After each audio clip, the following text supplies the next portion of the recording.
Hello, beautiful people, and welcome to the first edition of Lift Your Spirits. We are actually having our workshop, and the first workshop we're going to be doing for this year is called How to Recuperate Your Financial Losses with a Spiritual Perspective. So when we talk about losses, we always talk about from a business or a money management perspective, but we're going to be talking about from a psycho-spiritual perspective of how to recuperate your financial losses.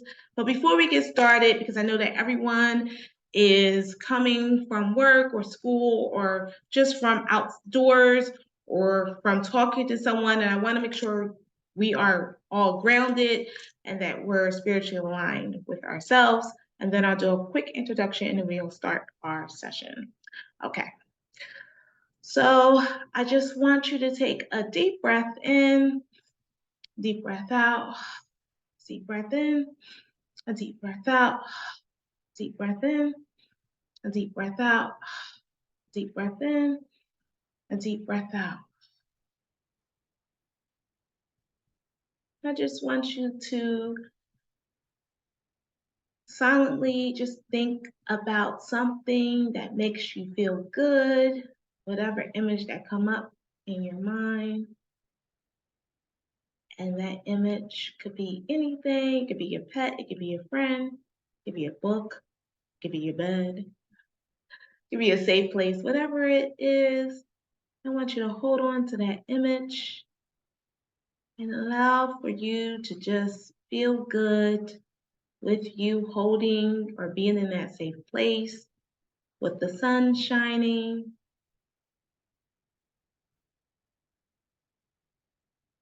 And just repeat this one affirmation. Everything that I desire will come to me in divine timing. Everything that I desire will come to me in divine timing. Everything that will come to me in divine timing. All right, take a deep breath in, just one deep breath. Hold it and exhale out. Okay, guys, so let's get started with today's training, which is the first of these all workshops. I keep on trainings, they're actually workshops. So this is the first of many workshops to come this year. So my name is Ayasha Roberson. I am a psycho-spiritual holistic practitioner. So that entails me being a trauma therapist, color therapist, feng shui consultant, and also I am a spiritual life coach. So that's more on a holistic scale, but I talk about how to help yourself from a psycho-spiritual perspective. So when I say psycho-spiritual, I am talking about you, your whole being, your physical being as physical beings, because we are human beings, right? But we also are a part of spirit as well, if you believe in that.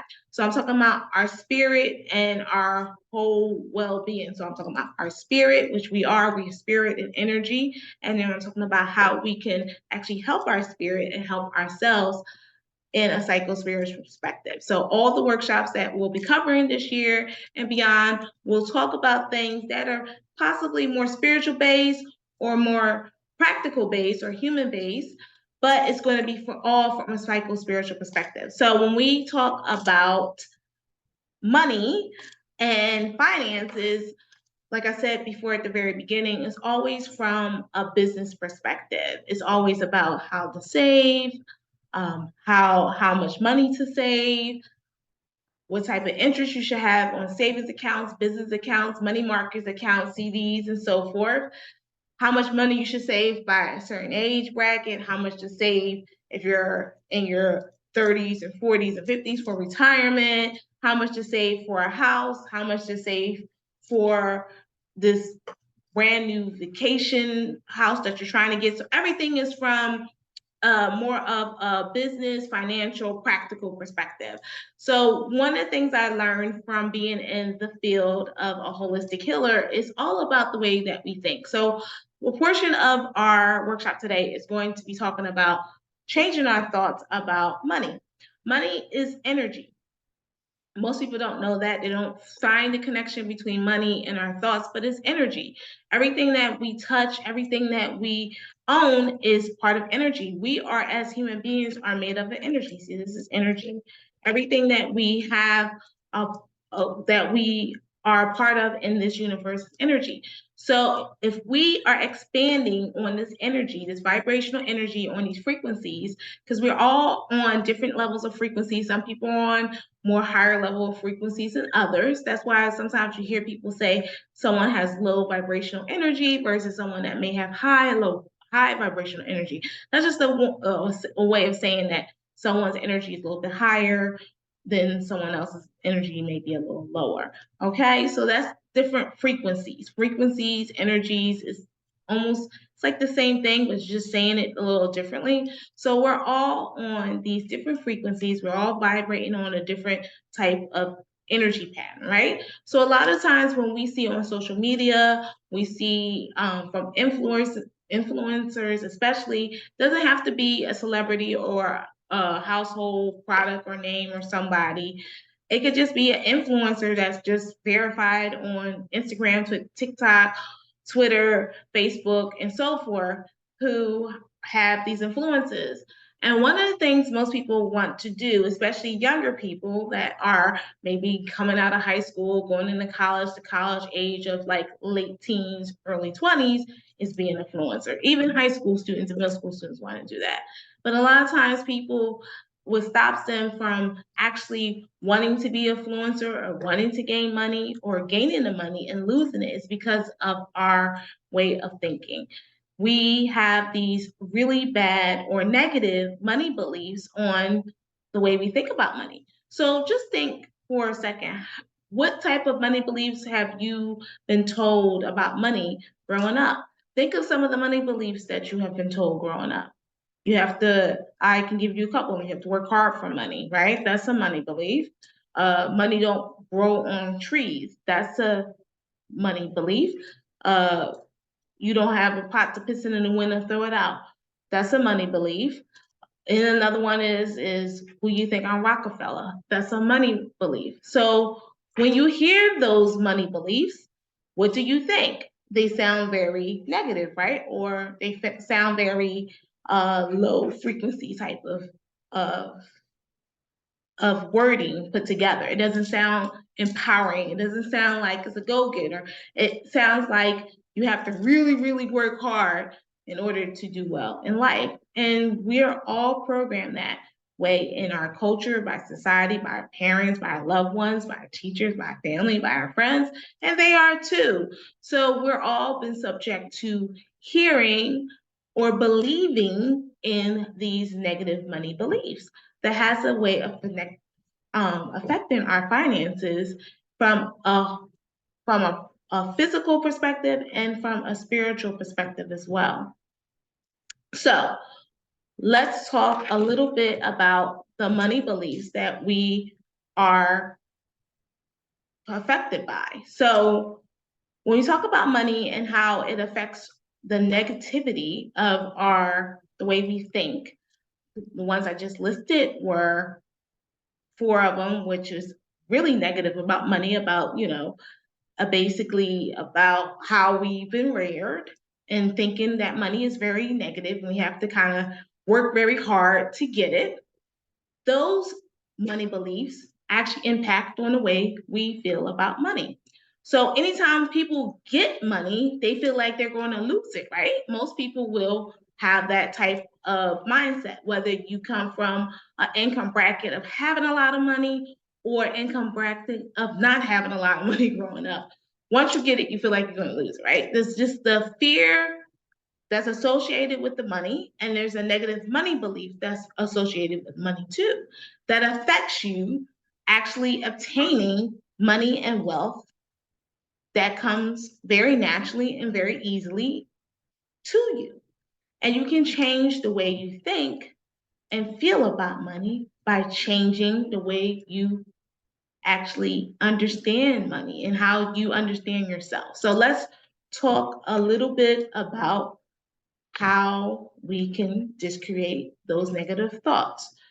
So when we hear those negative money beliefs that I just said, which were very, very negative, which are you don't have a pot to piss in the window, throw it out. Who you think I'm Rockefeller? Money does not grow. Does money grow on trees? Does money grow on trees? That's one of the household things that most of us have heard growing up. So how do we just create these negative beliefs? So these negative beliefs come from our childhood and they're subconsciously with us throughout our adulthood. And a lot of times we don't think that these negative beliefs are very negative. We normalize them, right? So how do we just create these normalized negative beliefs? It's based off our feelings. So we have to just create a lot of the negative dog poop in the shoe in order for us to feel good about money, right? So one of the things I tell my clients and even people who are in the financial sector as well is that you have to just create your feelings in order to feel good about money. And then once you just create your feelings, then you can recreate positive new feelings about money. Because money comes easily and frequently. Money comes easily and frequently. Money is accessible to all of us that's in this planet called Earth.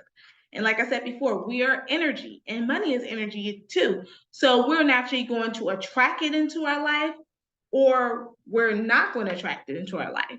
It's just like when we talk about I am. Every I am is a creation. So if you say I am wealthy, you are wealthy. Whether you have wealth or not is based off what you feel, and the universe is going to respond to how you feel about that object, which is money. So if you feel good about money, even if you don't have it yet, but you believe that you already have it, it's going to attract to you very naturally.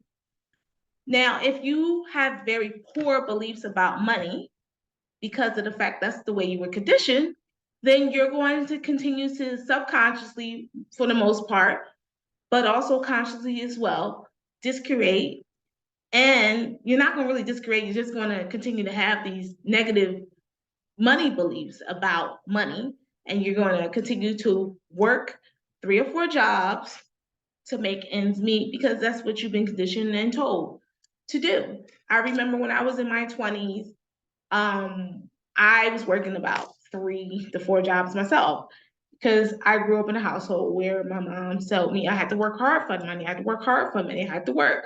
So I actually correlate money to working hard.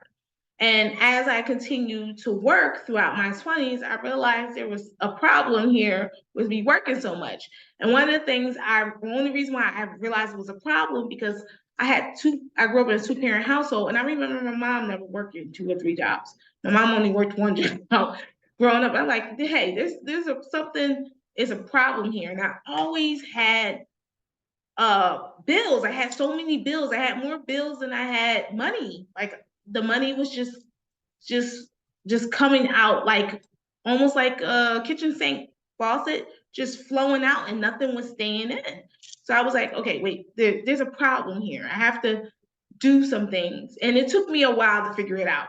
What was the problem? It took me much longer than it will take you guys because I didn't have anyone actually telling me how to just create these thoughts. I actually eventually learned about this creation, which was like back in 2020, about how to just create these thoughts. So it took me a while. So I mean, this happened when I was like in my 20s. I continued to work and just really, really work and felt like I wasn't really gaining the finances that I wanted.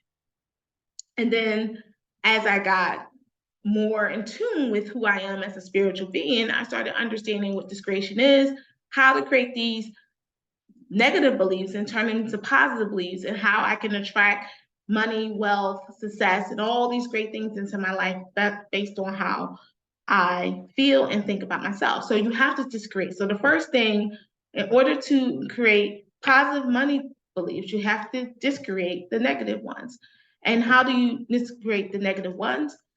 Really about really talking about the thing behind the thing behind the thing behind the thing. What makes you feel that way? And one of the examples I just gave you was like, okay, money don't grow on trees. Where did that come from? My childhood. Who said that? My mom. Why did she say that to me? Maybe because she had to work hard, or maybe this, maybe that. So that's where it comes from. And once you figure out where it comes from, you need to flip that switch off and say, okay, money isn't hard. Money is here for me. I'm a money magnet. Money comes easy and frequently, and I can attract all that wealth to me. And it's going to take you some time because it's like a ping pong machine. It's not going to happen overnight. It may take you a couple of months. It may take you a couple of years to get to a point where you are just creating a lot of the dog poo in the shoe, because it's taking you a long time to get to where you feel negative about it. So it's going to take you some time to get to a point where you actually feel and have a good concept about money, right? So that's the first thing. It's about discretion. Once you start discreating all these negative thoughts, subconsciously, just like we learn brand names like Band-Aid and Q-Tip, or our timetable, 7 times 7 is 49, 8 times 8 is 36. When did we learn that? When we second, third grade. However, it stayed in our subconscious mind for all these years, right? That's the same thing when it comes to discreation and when we recreate these thoughts. These positive thoughts will stay in our minds, and eventually it'll just be like clockwork. The positive beliefs will just automatically just be there. So when you have a negative belief, that positive belief, like, nope, money is here, money comes easy and frequently, I am a money magnet, I'm attracting great wealth and success to me. And that's like your basis, right?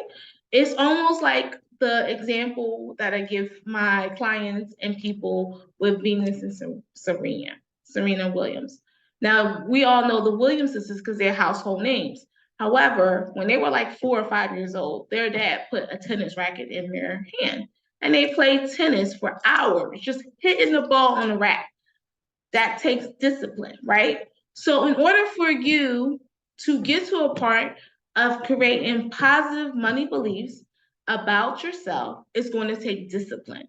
Anything that you want in life is going to take discipline. And I understand we live in a culture that everything is like, we want it now, we want quick fixes. This creation is not a quick fix. It will take some time. And if you do it well, it will happen within a certain period of time. It's really up to you on how much you're going to really dedicate yourself to just creating these negative beliefs about yourself. However, it is a time thing. So it takes time. It's a process. Enjoy the process, enjoy the journey, but don't get so wrapped up in, hey, it's 2 years in and I should be this, that, and the third, because we as people, that's another negative belief, that we put these time limits on ourselves. And the universe doesn't have any time limits. We do that to ourselves as human beings.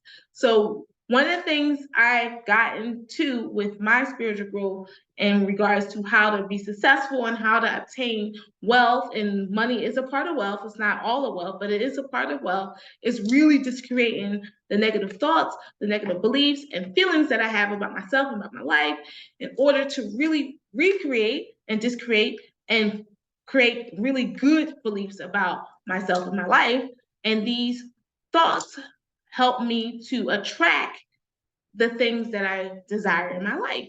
So it takes time. It's a process. And I know that I have said a lot right there with discreation and having positive thoughts and having negative thoughts and money beliefs. It's a lot. And I do a whole training on money mastery.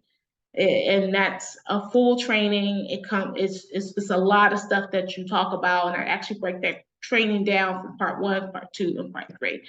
But in regards to the training that we're doing tonight, how to recuperate your financial losses from a psycho-spiritual perspective, we're going to stick to just the basic discretion, money beliefs, and how to really go about doing that. So if you're a person that has lost money, financial losses, whether it's been from maybe a house fire, you had money in your house, or you had money in the stock market, or you had money in a CD, and a lot of right before the pandemic began, interest rates were starting to go down.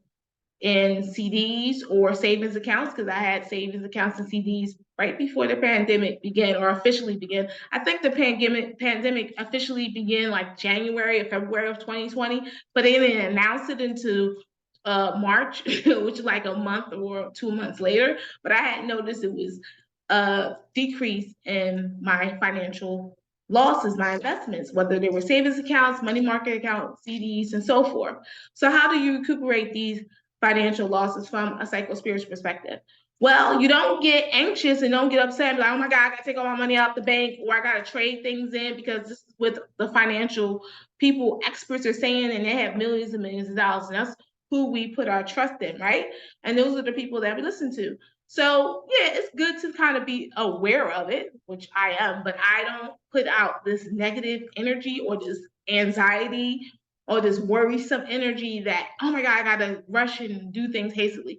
What I would suggest is, if you're trying to recuperate those losses and you haven't been able to recuperate those losses yet, and if you have savings accounts, you probably, with interest, with higher interest than your local bank, I'm talking about virtual savings account, or even a CD, or even a money market account, you have already noticed that the interest rate has gone back up.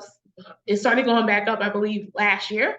So the interest rate has gone back up. So that should be a positive note right there. Secondly, you just have to work on your thoughts and know that everything is coming to you freely and naturally, and that you can obtain it anytime you want it.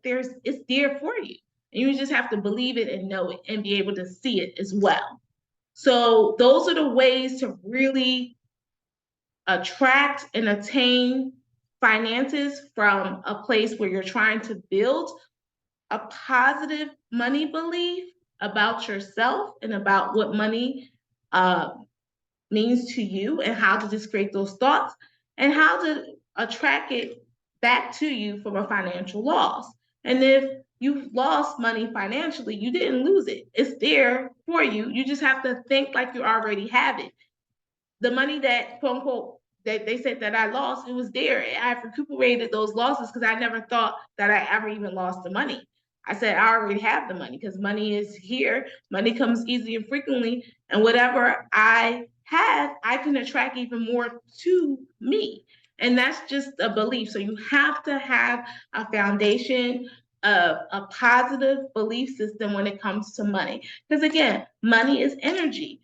We don't see money as energy. We see it as a sheet of paper, because this is paper and the paper is made of wood, but it's energy. So we have to make sure we are connecting and vibrating on a frequency of positive energy. And we have to make sure that we're around people who have positive energy and frequency, especially if it's something that comes to money. And if it's something that comes to money that you're trying to obtain, you have to be a person that has positive money beliefs and thoughts and feelings about those things, in order for those things to attract to you subconsciously and consciously as well. So you, one day you can open your mailbox and have a check in your box. I had a client of mine who changed the way she thought, and she got a check with an undisclosed amount of money in her name. So if you think positively about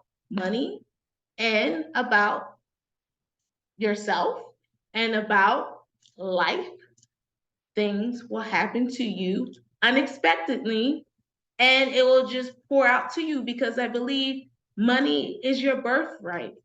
Wealth is your birthright. Abundance is your birthright. Success is your birthright. But it takes you to understand that's what you need to do in order to be successful with obtaining those goals. So that is the end of our workshop. And does anyone have any questions or any comments about this workshop on how to recuperate your financial losses from a psycho-spiritual perspective? And again, this workshop is being taped and recorded and will be on YouTube so other people can view it and understand how they can recuperate their losses as well. Well, I don't see any questions or comments. But if you guys would like more information about spiritual life coaching, trauma therapy, holistic type of wellness when it comes to feng shui and color therapy, make sure you email me at Ayasha, that's AYASHA, at liftyourspiritsrightnow.com. I'll put that in the chat so people can see that. If you can, put that in the chat. And I believe is like, we work on to feel worthy. Yes, it is. It is the core that we work on to feel worthy. Lift your spirit right now.com. And then you can also go to liftyourspiritrightnow.com to check out our website and learn about this holistic approach, which is a psycho-spiritual holistic approach to your wellness. And I want to see you do great work in 2023 and beyond. So you can always follow us on all our social media platforms as well. And make sure you reach out to me. I am doing free consultations to take a new clients. So I am excited to be here for you guys. And I will have another workshop. The workshops will be the first Wednesday of each month, 5:30 Eastern Standard Time. And it will be the next one will be in May. So it will be next month. And you can always reach out to me on social media. Guys, thank you so much for attending this workshop. Thank you so much and have a good week and have a good night. Namaste.